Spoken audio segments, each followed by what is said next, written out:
E qui abbiamo l'erba che ormai è diventata, come vedete, 2,5 metri. Ci troviamo in questa condizione, addirittura ci sono dei punti in cui i bambini vengono tenuti fuori. Perché? Perché se vanno dentro non li troviamo più.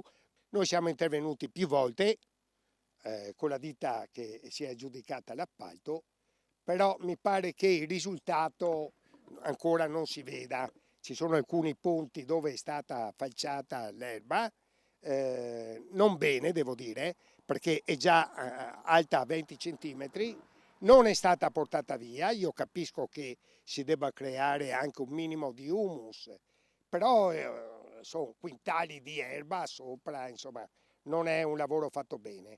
L'erba supera i 2 metri e non siamo in una selva, ma nell'ormai famoso quartiere Pertini a Mestre. Questo bosco tanto decantato, no, aspettato da 100 anni a Mestre, ci sono rive, ci sono palazzine, steccati caduti, marciti da 25 anni. Cioè, qua bisogna intervenire una cosa sostanziosa. Ho capito che il Comune di Venezia non ha soldi, ci sta già aiutando.